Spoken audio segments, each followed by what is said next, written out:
اعوذ باللہ من الشیطان الرجیم بسم اللہ الرحمن الرحیم یسألونک عن الخمر والمیسر قل فیہما اسم کبیر ومنافع للناس واسمہما اکبر من نفعہما ویسألونک ماذا ينفقون قل العفو.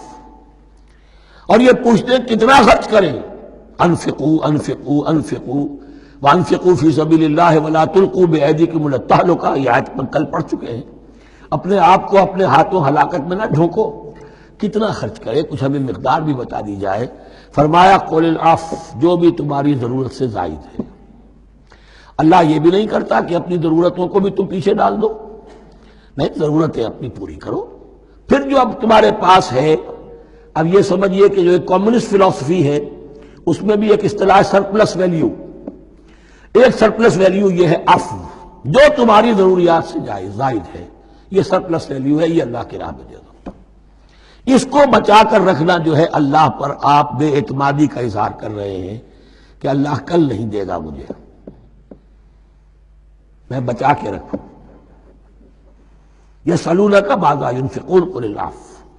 لیکن اس میں یہ ہے کہ ضرورتیں کتنی ہیں، کیا ہے، اس کا کوئی پیمانہ مقرر نہیں کیا. یہ ہے باطنی روح، جس کے اندر اللہ کی محبت اور آخرت کا ایمان بڑھتا جائے گا، وہ اتنا ہی اپنی بیلٹ ٹائٹ کرے گا، اپنی ضرورتیں کم کرے گا، اپنے معیار زندگی کو پست کرے گا، اور زیادہ سے زیادہ جو ہے وہ اللہ کی راہ میں دے گا. یہ اصول یہ ہے کہ ہر شخص یہ دیکھے کہ جو میری ضرورت سے زائد ہے اسے میں ریٹین نہ کروں، اسے میں دے دوں. اس انفاق پر پورے 2 رکوع آگے آنے والے ہیں سورہ مبارکہ میں. کذالک یبین اللہ لکم الآیات لعلکم تتفکرون. اسی طرح اللہ تعالی اپنی آیات تمہارے لیے واضح کر رہا ہے تاکہ تم تفکر کرو، غور کرو فی الدنیا والآخرہ. تمہارا یہ غور دنیا کے بارے میں بھی ہونا چاہیے، آخرت کے بارے میں. دنیا میں بھی اسلام رہبانیت نہیں سکھاتا، نہ کھاؤ نہ پیو، چلے کشی کرو، چلے جاؤ جنگلوں میں، نہیں. اسلام متمدن زندگی کی تعلیم دیتا ہے. گھر گھرستی ہے، شادی کرو، بیوی بچوں والے رہو، ان کے بھی حقوق کو ادا کرو، ان کا بھی پیٹ تمہیں پالنا ہے. تو تفکر فی الدنیا والآخرہ، آخرہ کے لیے. لیکن یہ کہ اس میں ریشیو پروپورشن رہنی چاہیے. دنیا کی کتنی قدر و قیمت ہے، آخرت کی کتنی قدر و قیمت ہے، اس کو جان لو. اسی کے حساب سے ایلوکیشن اگر نہیں ہے تو پھر یہ کہ سینس آف پروپورشن اگر غلط ہو گیا تو ظاہر بات ہے کہ پھر ہر چیز تلپٹ ہو جائے گی.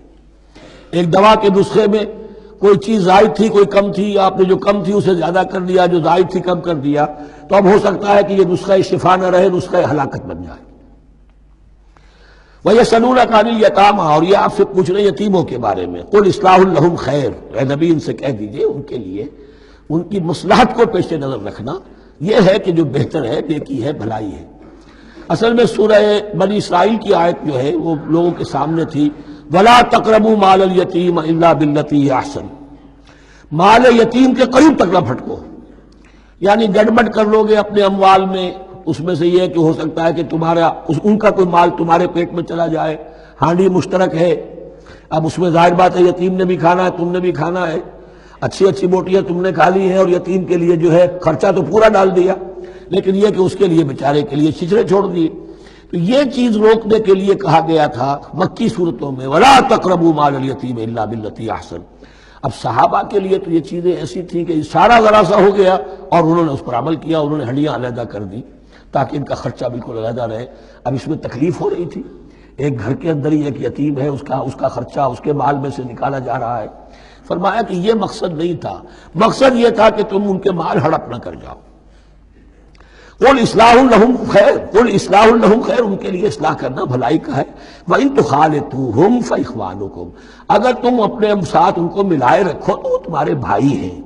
وَاللَّهُ يَعْلَمُ الْمُفْسِدَ مِنَ الْمُصْلِحِ، اللہ جانتا ہے مفسد کو بھی مصلح کو بھی. وہ جانتا ہے کہ یہ آدمی گڑبڑ کر رہا ہے، یہ ہنڈیا علیحدہ کر کے بھی گڑبڑ کر سکتا ہے، اور یہ وہ شخص ہے جو ہنڈیا مشترک کر کے بھی حق پر رہ سکتا ہے.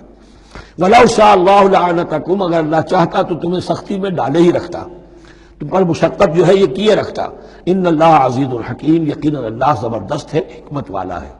ایک طرف وہ سختی بھی کرتا ہے، زبردست ہے، لیکن وہ اس کے ہر حکم کے اندر حکمت بھی ہے، اور جہاں حکمت نرمی کی متقاضی ہوتی ہے وہاں وہ رعایت بھی دیتا ہے. صدق اللہ العظیم.